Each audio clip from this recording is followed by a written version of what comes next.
Olá, bem-vindo à pauta africana desta semana. Hoje, como é costume, vamos apontar para onde devemos olhar na próxima semana, esta que se inicia e que vai entrar no mês de agosto, e vamos aqui analisar alguns factos que eu e o convidado da pauta desta semana concordamos que são os mais relevantes. Na edição de hoje, junta-se a nós Jonuel Gonçalves, que é investigador, professor e pesquisador do Núcleo de Estudos Avançados da Universidade Federal Fluminense do Rio de Janeiro, a quem eu aproveito para agradecer muito e dar as boas-vindas à pauta africana. Januel, bem-vindo. Muito obrigado, Neuza. O prazer é meu.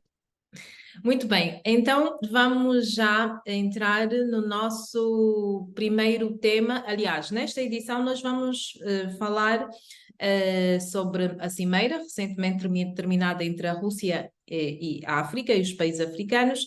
Vamos analisar também, falar sobre o golpe de Estado no Níger, os conflitos que acentuaram-se nos últimos 100 dias no Sudão e também sobre a tão esperada cimeira dos BRICS que vai decorrer na África do Sul já neste mês de agosto. Comecemos então, Jonuel, pelo golpe de Estado no Níger. Na quarta-feira, um grupo de soldados declarou em comunicado de imprensa na televisão local que as forças de defesa e segurança do Níger decidiram acabar com o regime do presidente em exercício. O golpe de Estado que, de acordo com a imprensa, está a ser apoiado pela liderança militar do Níger. Jonuel, Olha, o isto a sétimo gente não golpe de sabe muito Estado na bem, região. pois a gente não tem assim até agora a informação segura daquele motivo imediato que desencadeia um golpe de Estado. O motivo de base é que os militares querem tomar o poder. Pronto, um golpe de Estado é isso. Porque querem, se tem algum motivo, se apanharam alguma razão imediata, a gente não sabe. O que circula em Niamey é que o Presidente da República, Mohamed Bazoum, queria substituir o comandante da Guarda Presidencial, o General Abderrahmane Tiani, que é uma figura que era considerada como perfeitamente legalista, sobretudo no governo anterior de Issoufou. O Bazoum e Issoufou fazem parte do mesmo partido, que é o Partido Nigerino da Democracia Socialista, e não se via motivo para que a Guarda Presidencial tivesse uma mudança. É uma força importante, sobretudo na cidade de Niamey, tem 700 homens e 20 blindados, é o que consta. Portanto, segundo a explicação que o próprio Tchiani deu, as concepções de segurança do Presidente da República são perigosas, o que é contestado por alguns professores de Direito de Niamey que já falaram. E, por outro lado, e isto parece muito importante, ele considera errado que o Níger não tenha relações muito intensas com os regimes militares do Mali e do Burkina Faso. Aí é que pode haver uma diferença de opções e um pouco inquietante se Tchani fica no poder, porque vai reproduzir dois regimes repressivos que não querem fazer transição democrática, ganham o tempo que podem para que isso não se realize. De forma que a situação é, agora, neste momento, dos países que estão a ser abrangidos por conflito no Sahel, só faltava o Níger. De certa forma, a Mauritânia, que tinha sido palco do conflito, saiu do conflito, conseguiu que as suas forças armadas afastassem os jihadistas, pelo menos por enquanto.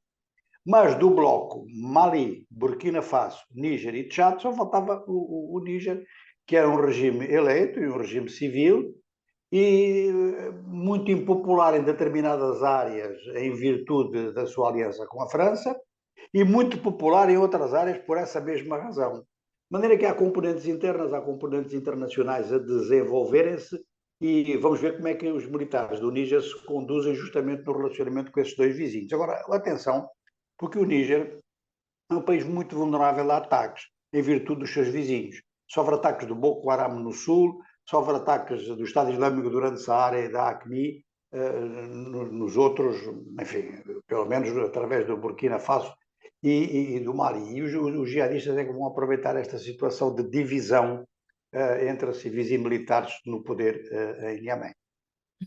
Jonuel, parece-lhe que mais este golpe de Estado pode estar associado ao potencial mineiro do próprio Níger?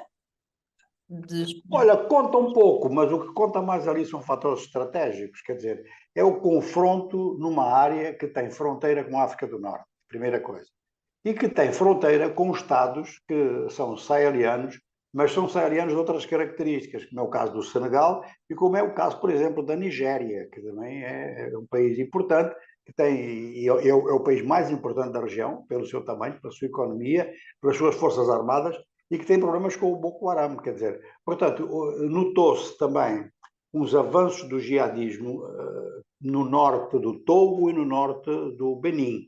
Se avançam dentro do Togo e do Benin, chegam ao Golfo da Guiné, onde estão os campos petrolíferos, e fazem pressão, uma pressão sobre a navegação, aliás, que já é vítima de pirataria na área. Eu acho que é mais este contexto que conta, menos o facto do Níger ter urânio, não é? Porque não acredito que neste momento haja uma disputa mundial por causa do urânio. Uma última questão sobre este assunto. As reações estiveram à altura do que se esperava da União Africana, por exemplo, dos outros países, houve várias reações, e nos últimos 3 anos, se não me engano, este é o sétimo golpe de Estado naquela região. A comunidade internacional já está a classificar este ato como um atraso na democracia em África, não é? Está a generalizar. Que leitura faz, e principalmente em relação às reações da União Africana, dos outros países, se formos comparar com o que está a acontecer, né, na Europa? A chamada comunidade internacional de que se está a falar é muito mais o Ocidente. Quer dizer, a Rússia pediu a libertação do presidente Bazoum, mas está a ver as oportunidades de colocar a Wagner lá também. E a China não declarou absolutamente nada. Os ocidentais lamentam tudo isto, mas têm contribuído para esta situação. Portanto, não criam novas condições de caráter económico nessa região e, consoante apoios, dão apoio a umas ditaduras e não dão apoios a outras. Mas, ao mesmo tempo, fazem muitas pressões que acabam por tornar insuportável para qualquer tipo de poder esse tipo de atitude. Então, digamos que as atitudes do Ocidente, a política africana do Ocidente, o Ocidente teria interesse em repensar e renovar isso, porque é uma política que não tem sustentabilidade. Não tem sustentabilidade nem na classe política e muito menos na sociedade. De maneira que as populações vão vendo esses golpes de Estado assim com uma certa indiferença, uma certa distância, até ao momento em que os golpes de Estado comecem a fazer repressão. Aí, se fizer repressão, já as coisas mudam de figura, é o que está acontecendo na Guiné-Conakry, onde há um movimento popular contra os militares. Mas no caso do Burkina Faso e no caso do Mali, quase não há nada. Quer dizer, no Mali fizeram um referendo, teve participação de 25% da população. É assim que a população reage. Agora, o governo do Tchad, que também é um governo igual aos outros, não é condenado pela França, porque a França continua a manter a sua base aérea lá, e esta condenação internacional, quando passamos para dentro do continente africano, verificamos que é uma condenação também um pouco impotente. Ou seja, a União Africana, por exemplo, está a exigir um calendário de regresso à democracia na Guiné-Conakry e no Mali, que os militares vão fazendo aquele jogo de arrastar os pés e ninguém consegue chegar a um calendário nem perto daquilo que a União Europeia, da União Africana está a dizer. E a CDAO vai no mesmo caminho, até já nem está a enviar missões para esses países, e eu estou com receio que aconteça a mesma coisa no Níger, porque anteontem, aliás, logo no começo da movimentação, a União Africana e a CDAO designaram o presidente do Benin para ir ao Níger, conversar com os militares e fazer uma aproximação de civil-militar. Até hoje ele não foi lá. Não consegue entrar lá. Quem entrou lá foi um avião da Força Aérea da Nigéria e outro da Força Aérea Francesa, um pouco para forçar que o espaço aéreo está fechado, mas que eles têm poder na área para conseguir penetrar. Eu penso que a declaração que foi feita por alguns militares do Níger, de que o golpe não está acabado, tem duas vertentes. Eles têm medidas a tomar internamente, não sei se de repressão ou quê, mas sabem que os outros países não vão aceitar assim facilmente isto. E esta leitura que nós estamos a fazer da pressão diplomática, que é muito ineficaz, não me admiraria nada que a Nigéria fosse um pouco mais longe. A Nigéria tem um novo presidente cujo comportamento no terreno a gente não conhece, mas estes dois aviões, um francês e um da Nigéria, se há entendimento entre esses dois, os militares não ficam no poder no Níger. Muito bem. Vamos seguir o nosso próximo assunto, a nossa próxima pauta é a crise no Sudão. O Sudão que tenta alcançar uma transição turbulenta para um governo civil desde a derrubada do ex-presidente em abril de 2019. Agora, a 24 de julho, as agências da ONU pedem o fim imediato do conflito do Sudão, que completou 100 dias a 24 de julho. João Noel, com certeza está a acompanhar esta questão, né? Até porque foi um dos temas que também achou importante falarmos sobre. Pode explicar-nos exatamente o que é que despoletou este escalar de tensão no Não, Sudão? quer dizer, quando num país há dois exércitos, pode haver 20 partidos políticos, mas tribunais, parlamento e exército só pode ter um. E quando tem mais que um, acaba por haver confronto, porque há choque de, quanto mais não seja, choque de funções, choque de áreas de competência. Ora, para combater a rebelião no Darfur, o próprio exército, as próprias forças armadas regulares do Sudão criaram uma chamada Força de Apoio Rápido. Essa força de apoio rápido ganhou tal dimensão que começou a fazer exigências e o comando militar tentou dissolvê-la. É um pouco esta história da guarda presidencial do Níger. Tentou dissolver e desencadeou uma insurreição. O general Emeti, que é um general de milícia, revoltou. Só que tem-se, enfim, dito nos últimos tempos, já virou um hábito ligar essa situação, aí sim, a negócios. E tanto o general Emeti como o general Burhan, que é o comandante das Forças Armadas, os dois estão envolvidos então em negócios importantes, muito dos aspectos da resistência à democracia por parte das Forças Armadas sudanesas é que têm medo de perder os negócios. Os militares em diversos países africanos são ao mesmo tempo homens de negócios, sobretudo quando chega ao generalato, ou porque dão apoio a determinados negócios e pedem comissões, ou porque são proprietários diretamente. O general Emeti, portanto, da Força de Apoio Rápido, é suspeito, com uma certa força, estar envolvido em operações de venda de ouro. E atenção que o Sudão é um país produtor de petróleo e sempre que há poderes arbitrários, o petróleo subvenciona isso. Isso é importante. Agora, o que é fundamental é que estes dois militares que fazem esta guerra civil altamente destrutiva com utilização de arma pesada dentro de cidades, e cidades de grande peso, como é o caso de Khartoum e o caso de Omdurman, que fica do outro lado do Rio Nilo, mas em frente. Há quem diga até que é a mesma cidade. Você imagina numa zona com 4 milhões de habitantes disparar artilharia, o que é que não acontece. De maneira que é um desespero da parte dos dois, e este desespero está a tornar impossível qualquer concessão de uma das duas partes é interpretada como recuo, como derrota, enfim. Então, os Estados Unidos e a Arábia Saudita estão a fazer mediações. O conflito é de tal importância que a União Africana já nomeou também mediadores e fica tudo no verbal. Está a ver? Está ali ao lado, a sede da União Africana é ali ao lado na Etiópia. De maneira que o que parece que está a acontecer é uma grande dificuldade de fazer cessar-fogo, mesmo curtos, como tinha acontecido, era toda a semana que era renovado, e por outro lado, muitas chancelarias a considerar que é aquele tipo de conflito que está de tal forma com força de que tem que se esperar um enfraquecimento dos beligerantes. O Egito está a tentar fazer mediação, não consegue. Fez uma reunião no Cairo com os vizinhos do Sudão, não conseguiu. E depois há um aspecto interno que me parece a mim muito sério e até já escrevi sobre isso. É que ignoram nas mediações completamente as forças civis. Ora, que as forças civis já se viu que são maioria, tem a maioria da população, demonstraram isso no período em que se respeitou uma certa transição antes de se voltar para trás com um golpe de Estado que acabou com o governo civil de transição e acabou com o calendário de transição, que era o calendário para 3 anos.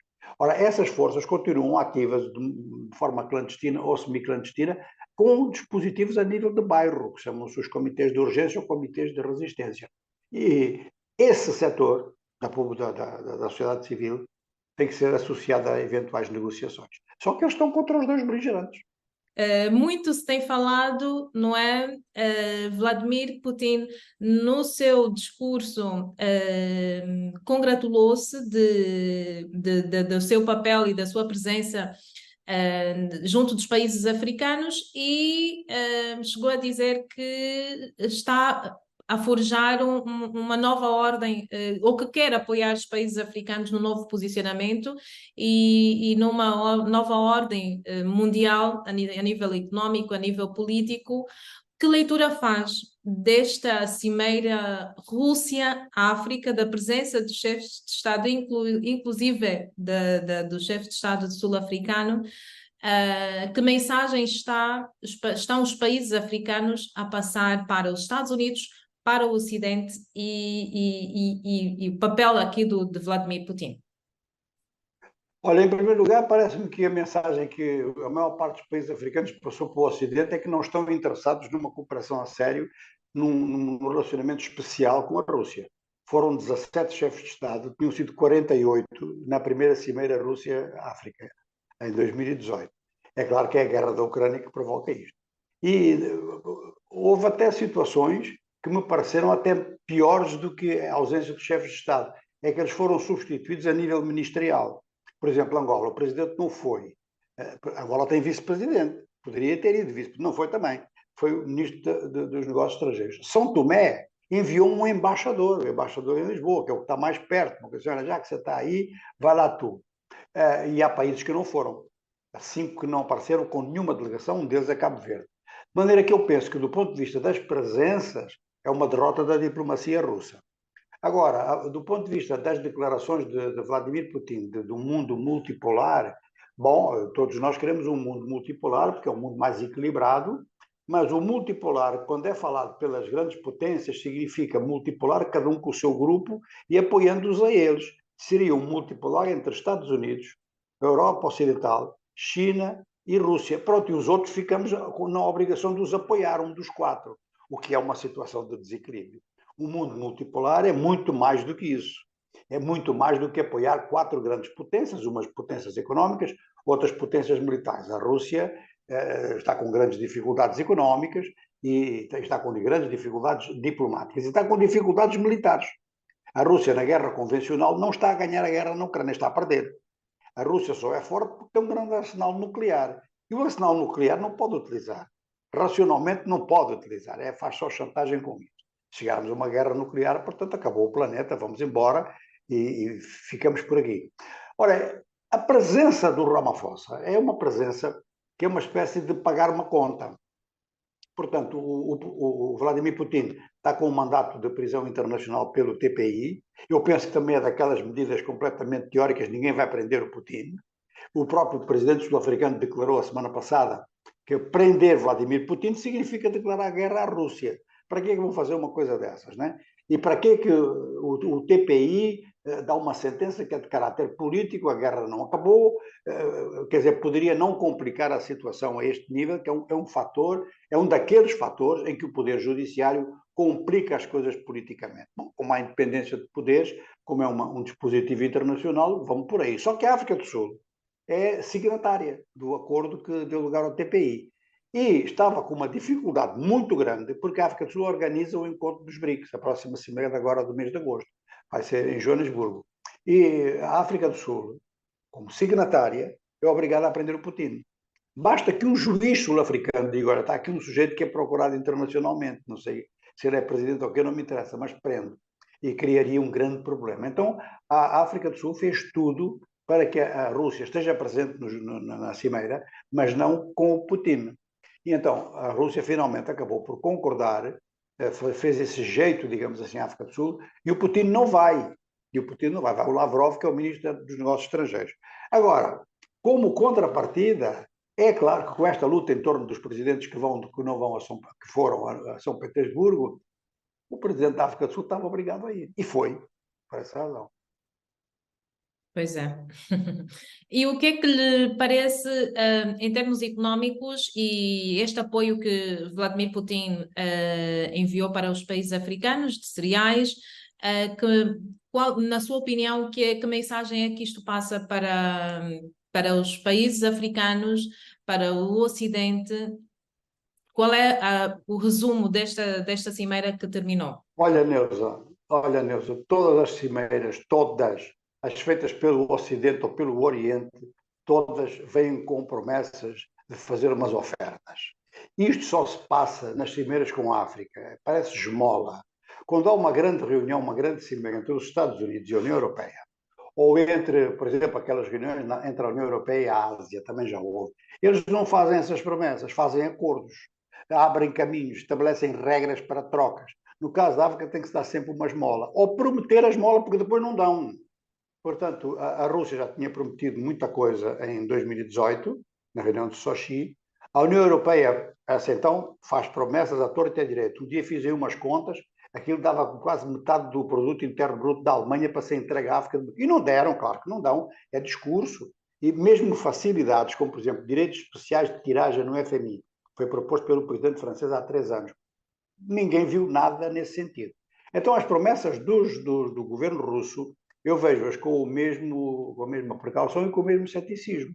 Estão a propor enviar cereais para alguns países africanos que seriam mais atingidos pela carência de cereais, porque não produzem, deviam produzir, vários deles têm condições para isso, e por outro lado, porque Vladimir Putin dá-se conta de que, primeiro, a guerra da Ucrânia com a anexação de territórios é algo impopular em África. Se você abre um precedente desses, quase todas as fronteiras africanas vão ser contestadas militarmente. Em segundo lugar, o acordo de cereais pelo Mar Negro era uma coisa muito importante para a África. Esse acordo foi interrompido pela Rússia. De maneira que a Rússia está a tentar equilibrar, como os ocidentais também equilibram. Eu não acredito em nenhuma dessas cimeiras. Quando se entra para uma cimeira dessas, eu já sei que os organizadores vão fazer marketing. E isto de fazer reunião de um país todo poderoso em relação à África, os únicos que neste momento têm coisas realmente para oferecer a sério, em termos de regras, e temos visto algumas que têm vindo a ser seguidas a partir de cima, é a China e os Estados Unidos.